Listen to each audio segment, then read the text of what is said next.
Jewish Channel's Week in Review.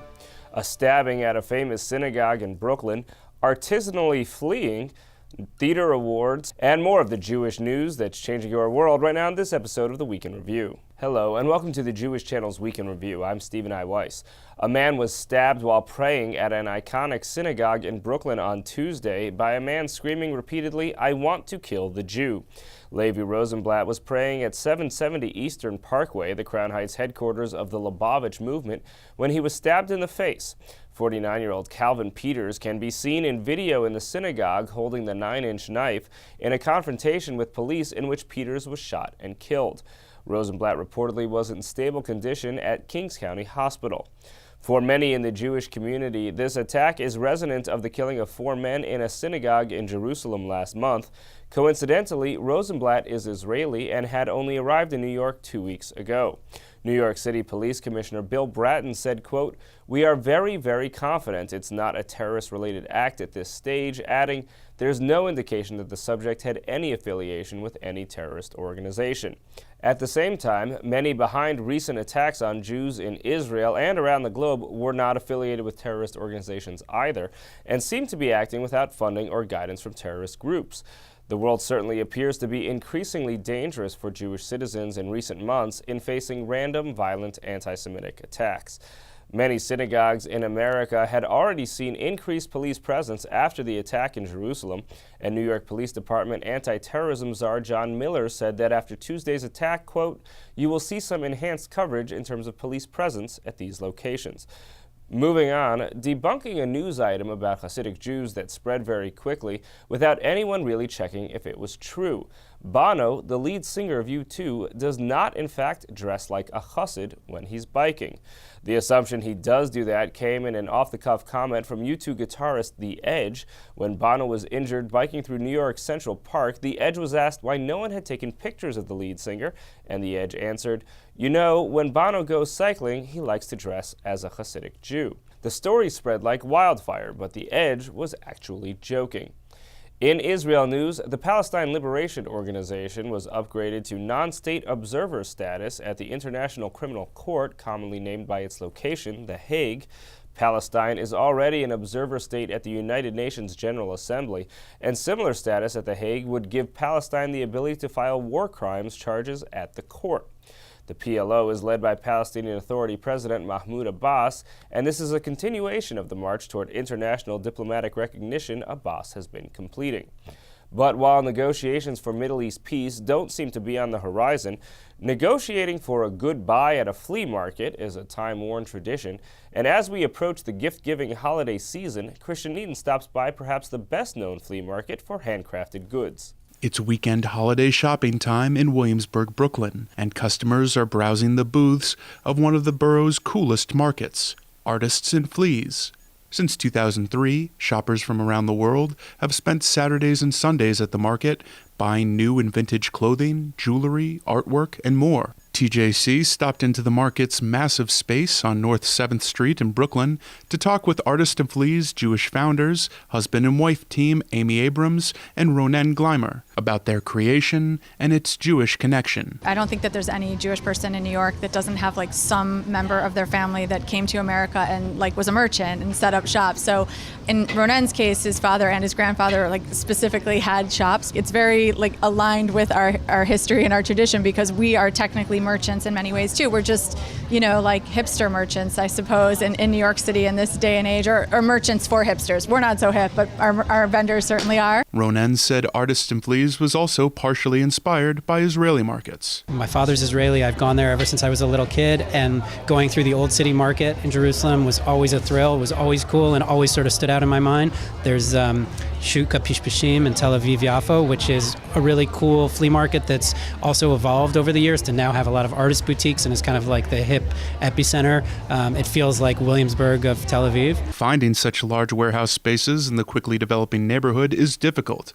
though that development does help business. When we moved to this space, if it had been a year before, I don't know if the traffic would have been here, so the timing kind of worked to our advantage. And, we signed a 5,000 square foot lease, which was, it's at the time like scary, but really exciting. And then recently we've expanded to add another 2,500 square feet. So we went from 60 vendors, which we're in right now, we went from 60 vendors to 100 vendors a weekend. So it's been a slow growth process, but an awesome growth process. And we're still having fun. And word of that fun makes Artists and Fleas a stop on the itineraries of international tourists. People come to New York to live and to visit, to experience, to create, to do something different that they couldn't do anywhere else. And New York sort of feeds that, right? And so this community and this opportunity is very much in line with like what I think New York of people's imagination, of people's memory, and hopefully of the future of New York. To see more from the founders of Artists and Fleas in Williamsburg, Brooklyn, please tune in to the full broadcast edition of the Week in Review. Thank you, Christian. Meredith Gansman stops by a theater award show in a segment from our show, Row J. A play is a story that you tell on a stage with actors who rarely act their age. When it comes to the theater, the relationship between a writer and an actor is anything but paper thin. They're the ones that have to go bombarding through the writer's fragile psyche and reveal all their vulnerabilities to the world. You live or die by your performers. These writers and many more took to the stage to thank their lucky stars at the annual Dramatists Guild Fund Gala. Broadway lyricist and composer Charles Strauss is a member of the Guild. It's our parent organization. It's the one that represents us on Broadway, so it's a very important connection. Actor Mark Kudish played Conrad Birdie in a revival of Strauss's Bye Bye Birdie. Kudish is just as thankful for Strauss. I'd never worked with, the original creators on a piece like that. It means really so much to me. Charles gave me my start, so. Matthew Broderick was also in hand in honor of his current production, It's Only a Play's playwright, Terrence McNally. The writer, particularly in the theater, is the most important thing. It's plays are really, you're just trying to do the writer's work as best you can, so I always appreciate that, and Terrence is one of the greatest alive. Writer Sheldon Harnick remembered some of his favorite famous stars from Fiddler on the Roof. One of the nicest was Alfred Molina in the last revival of Fiddler. Mostly the people I know are theater people. I don't know many people who also are movie stars. And when we met Molina, we wondered what kind of a man is he going to be. He had no side at all. He was approachable, just the nicest man imaginable. It was wonderful to work with him. But, I've worked with Zero Mostel, who in his own way was an annoying genius. Chip Zien sang with his fellow Into the Woods original cast member Joanna Gleason in honor of musical writer James Lapine, to whom he is forever indebted for the long-lasting work they created together. It's always miraculous, like when a show comes together, and really, I don't think we fully appreciated at the time the life that show would have, and I think it's now in particular, it's so astounding. For more on the Dramatists Guild Fund, tune into the full broadcast version of the Week in Review and Row J. Thank you, Meredith. Finally, this week on Up Close, faith can mean many different things to many different people. For some, the belief that miracles and prophecies exist today is a basic assumption. In this week's episode, we're exploring one yeshiva-educated young man's report on a Mormon pilgrimage and speaking with two Orthodox women who've made a best-selling series out of reporting on contemporary miracles. Avi Steinberg is known to many for his previous book about being a prison librarian, but he ventured far beyond that to explore what believing Mormons have to say about Jerusalem, Central America, and rural United States. His travels are assembled in The Lost Book of Mormon, a journey through the mythic lands of Nephi, Zarahemla, and Kansas City, Missouri. Yitta Halberstam and Judith Leventhal have produced 8 books in the Small Miracles series, including a New York Times bestseller. Their latest volume reports on claims that the dead are not completely lost to us. We discuss small miracles from beyond, dreams, visions, and signs that link us to the other side. Here are some of the highlights from my interview with Avi Steinberg. Nice Jewish boy. What are you doing going on a Mormon pilgrimage? That's an excellent question. I actually consider the Book of Mormon a very Jewish book, which I realize is going to strike some people, I don't know, in different ways, I guess. It's not the the most Jewish of books, certainly. I don't know. It depends how you look at it. I mean, the thing that struck me, initially about the book, and which I still consider to be kind of, for me, the pull, is actually the Jewish stuff. I mean, in some ways, it's a Jewish novel. It's like a 20th century Jewish novel. You have people coming from the old world on a boat, coming to the new world, and trying to make it in the new world. That's what the Book of Mormon is about. As an author, you kind of try to get into the head of Joseph Smith, the initial prophet of Mormonism, and say, what was this guy in the 1820s thinking?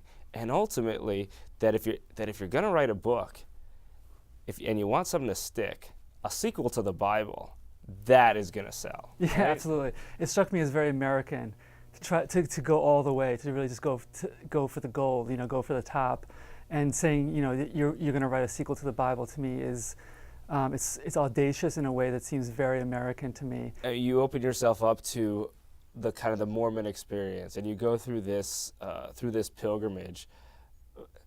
Tell us about the pilgrimage. When I was in Jerusalem and finishing my first book, I was really thinking about, I was in Jerusalem and working on this book, which was not related to Jerusalem, but I just happened to be there while I was working on the book, and I was thinking a lot about what it means to become an author and what that's about. And it struck me. I was thinking about Jerusalem stories, and Joseph Smith, his book, which the Book of Mormon, which starts in Jerusalem, really struck me as this fascinating link between to me, what were the two important traditions: the Jewish tradition and the American literary tradition, which to me were totally separate, tracks. But the Book of Mormon posited a connection between those two and said, actually, those two histories are linked in a way that I had never imagined. And so I thought that was exciting to try to explore that. And so I decided that I was going to make, once I finished my first book, I wanted to make a travel log, or sort of a personal journey of this Book of Mormon, go to all the different places that had to do with the book, in the way that people have done, for many years with the Bible itself, to go to Jerusalem and Jericho and the Galilee. There's an old tradition of going to those places and writing about those, sort of entering into the story by visiting those places. And I realized the Book of Mormon doesn't have that kind of tradition so much, and that it was time to start that tradition. You can see the full episode of Up Close on the Jewish Channel on cable. You can also listen to the full audio of Up Close as a podcast, available on iTunes or in your favorite podcast player. That's all for this week. From all of us here at the Jewish Channel, be well.